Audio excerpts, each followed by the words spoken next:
Je suis quelqu'un qui échoue. Je suis quelqu'un qu'on a abandonné. Je suis quelqu'un qui ne mérite pas de réussir.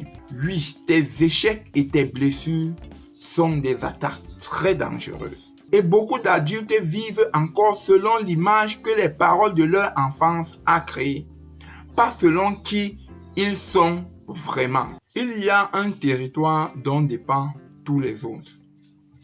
Quand il est solide, tout tient. Quand il est fragile, tout vacille. Ce territoire, c'est ton identité.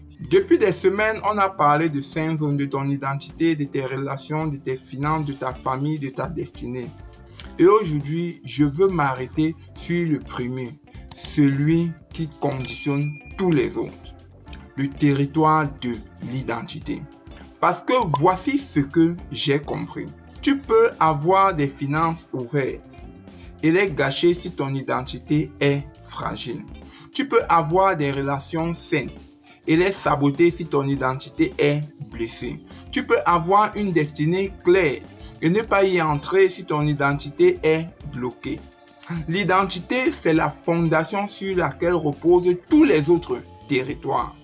Qui es-tu vraiment? Alors la question fondamentale, celle que peu de personnes se posent vraiment, c'est qui suis-je vraiment?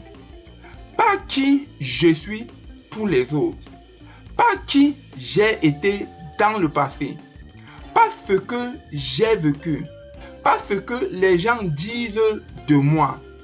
Qui suis-je vraiment? Et la réponse la plus puissante que j'ai trouvée à cette question est celle de la parole de Dieu qui nous dit dans le livre de Jérémie 1 au verset 5. Avant que je te formasse dans le ventre de ta mère, je te connaissais. Qu'est-ce que ça veut dire? Ça veut dire que tu as une vie avant celle que toi tu connais. Et dans 1 Pierre 2 au verset 9, vous êtes une race élue, un sacerdoce royal, une nation sainte. La parole de Dieu nous parle ici, pas de ce que nous sommes, pas de ce que nous connaissons, mais elle nous parle de qui nous sommes réellement. Pas de mes performances, pas de tes performances, mais de qui tu es réellement. Et cette identité, elle existe indépendamment de ce que tu as pu traverser, indépendamment de tes erreurs, indépendamment de ce que les autres disent de toi. Elle existait avant, elle existe maintenant et elle existera après si tu le veux. Ce que j'ai constaté et observé, c'est que chaque être humain subit 3 types d'attaques contre son identité. Et voici pourquoi ces territoires sont attaqués. Si l'ennemi peut détruire ton identité, il n'a plus besoin d'attaquer les autres territoires. Ils s'effondrent d'eux-mêmes. Il y a 3 principales attaques contre le territoire de ton identité. La première, les paroles reçues dans l'enfance.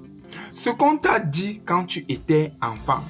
Ces paroles ont formé une image de toi-même, positive ou négative. Et beaucoup d'adultes vivent encore selon l'image que les paroles de leur enfance a créée, pas selon qui ils sont vraiment. La deuxième attaque, les échecs et les blessures. Oui, tes échecs et tes blessures sont des attaques très dangereuses. Chaque échec non traité, chaque blessure non guérie devient une définition de toi. Je suis quelqu'un qui échoue. Je suis quelqu'un qu'on a abandonné. Je suis quelqu'un qui ne mérite pas de réussir. Ce ne sont pas des identités. Ce sont des blessures déguisées en identité. La troisième attaque, la comparaison. La comparaison constante avec les autres. Elle érode ton identité. Elle te dit, tu n'es pas assez comme tel. Mais tu n'es pas appelé à être comme eux. Tu es appelé à être pleinement toi-même. Voici ce que je te demande de faire dès maintenant. Voici ce que je te demande de faire maintenant. Il y a quelqu'un qui doute de qui il est, qui vit selon l'image que les autres ont créée de lui. Envoie-lui cette vidéo.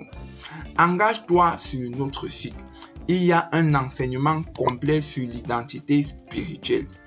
Lien en description. Contacte-nous si tu veux avoir un suivi particulier par WhatsApp au 676 22 97 98. Souviens-toi de cette parole de Dieu à Jérémie. Aujourd'hui, Dieu te parle. Avant que je ne te formasse, je te connaissais.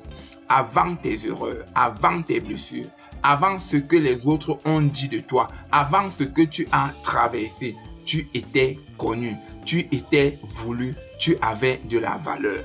Et cette valeur, rien de ce qui s'est passé ne peut l'effacer. Ta réalité n'est surtout pas ta vérité. La vérité sur qui tu es, quand elle entre vraiment, change ta façon de vivre définitivement. À très vite.